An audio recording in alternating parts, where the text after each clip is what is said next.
আজকে বানাতে চলেছি পাঁচমিশালি পালং শাক। তার জন্য আমরা এখানে পালং শাক কুচি কুচি করে কেটে নিয়েছি।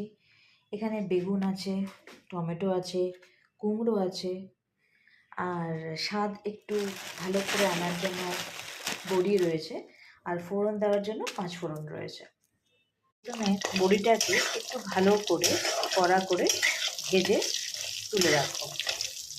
বড়িটাকে ভেজে অন্য পাত্রে তুলে রাখলাম। কড়াইয়ের তেলে 5 ফোড়ন দিয়ে দিলাম।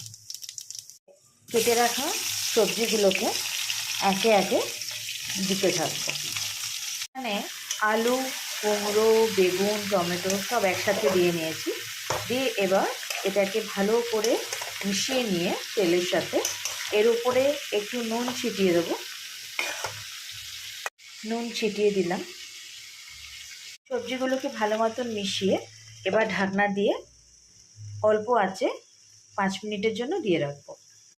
ঢাকনা তুলে এক পাশ সবজিগুলোকে একটু ওলট পালট করে নেব। সবজি থেকে অল্প অল্প জল বেরোতে আরম্ভ করে দিয়েছে। এরপরে আমি বড়িগুলোকে দিয়ে দেবো, দিয়ে ভালো করে সবজির সাথে মিশিয়ে নেব। ঝালের জন্য 2টো লঙ্কা চিড়ে দিয়ে দিলাম। করে এবার ধনেপাতা কুচি ছড়িয়ে দেবো। অ্যান্ড ফাইনালি পালং শাক, কেটে রাখা পালং শাকগুলোকে দিয়ে ভালো করে সবজিগুলোর সাথে মিশিয়ে নেব।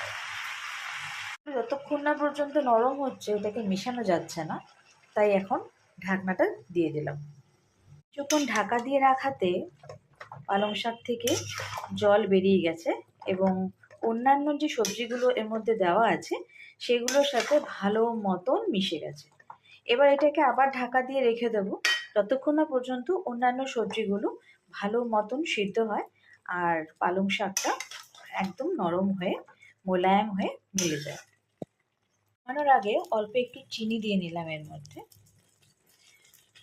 টেস্ট বাড়ানোর জন্য। আমার তরকারি রেডি। তো তোমরা জানিও তোমাদের কেমন লাগলো নিরামিষ এই পাঁচমিশালি পালং শাকের তরকারিটা। যদি ভালো লেগে থাকে তাহলে প্লিজ যাওয়ার আগে একটা লাইক, সাবস্ক্রাইব এবং কমেন্টস করে যেও। গুড নাইট বন্ধুরা, ভালো থেকো।